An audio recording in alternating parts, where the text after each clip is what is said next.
So now that we've talked about what ADHD is, we're going to focus on what's actually at the core of it, executive function. And it's why knowing what to do doesn't mean doing it. So let's get started. So you may understand ADHD just because we've talked about it before, or you've read about it, or you said, hey, I've seen that on a video, or my friend must have that, but still you find yourself struggling to follow through. And knowing that you have a diagnosis, having that label isn't enough. It's the gap that understanding and the action, right? How do we get stuff done? And that's frustrating, right? So you understand it, okay? What can feel frustrating? Well, frustrating that it's like, I know what to do, but it's how do I get it done? How do I follow through? And I know it's not a motivation problem, right? Because I do want to get it done. Okay, so you know what to do. This is where you are, and this is where you want to get to, but somehow you can't get there. It's the bridge, right? So that's the whole thing. That's the missing piece. And that's what we're going to be talking about. So it's the intention versus action. We really do care about what we do, and we really want to get it done. And so it's not willpower. It's, all of that is there. It's just, again, something's getting in the way. So one of the most helpful ways to understand this is to think of the brain like a ship. A powerful metaphor for understanding how executive function works and what happens when it's inconsistent. The crew represents your abilities, your intelligence, your strength, the brain's individual skills, memory, attention, processing, all capable and ready. And the captain is executive function, the brain's command center that directs, plans, and adjusts course. In ADHD, the crew is often very capable, but the captain is inconsistent, sometimes brilliant when he's on and sometimes absent. Or needs to dance to wake up. The problem isn't a lack of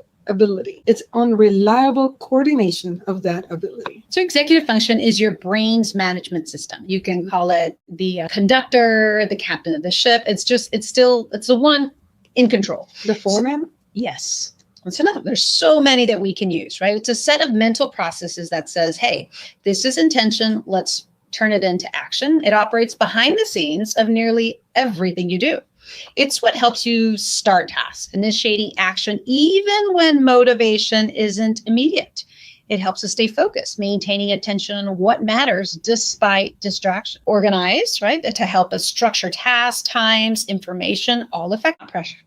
Staying regulated under pressure. Yes.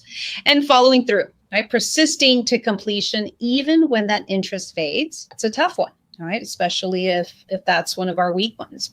And this is a system that turns, again, everything, all of the intention into it. So for adults, executive function would be kind of what helps us with adulting. And with ADHD or no ADHD, right? The amount of distractions that we have now with our phones, with the dings, everything that's coming in, all of the, I would say it's more difficult now. It is definitely more difficult. This is where many people feel stuck. You know what to do. The knowledge is there, clear and accessible. You want to do it. The desire and intention are genuine and real, but you can't consistently do it. The bridge between knowing and doing keeps breaking down. And sometimes you wonder, I don't understand. I wake up with the best intentions and somehow I got lost. That gap, that's executive dysfunction. It's not a character flaw. It's a neurological difference in how the brain activates and executes. And there's so much more than that. We're going to definitely get into it. So executive function rests on 3 foundational cognitive skills. These are the building blocks that everything else depends on. So first, it's inhibitory control, your ability to pause, the ability to stop automatic responses, resist the impulses, and think before acting. Working memory. It's the ability to hold information in mind, keeping relevant information active in mind while using it to complete a task. And this is where a lot of kiddos usually start to get, especially if they don't have the hyperactivity, we start to notice more around the 3rd grade or when they're doing the word problems, right? Because I have to hold this part and that memory for a second. And they're long-term memory may be okay, but it's kind of those quick little things. So go ahead. No, do you ever go, what was I doing? Multiple times? Because I do. Yes. And then 3, cognitive flexibility. This is the ability to adapt when things change, shifting your thinking and approach when circumstances change or plans fall apart. Just like I was getting stuck and I'm like, oh, let's stop this recording. You're like, hold on, let's pivot. So adjusting instead of having a meltdown because things changed. But the thing is, things are going to change all the time. That's the only constant, right? These are, again, the foundation, right? The building blocks of everything else. And in ADHD, this is common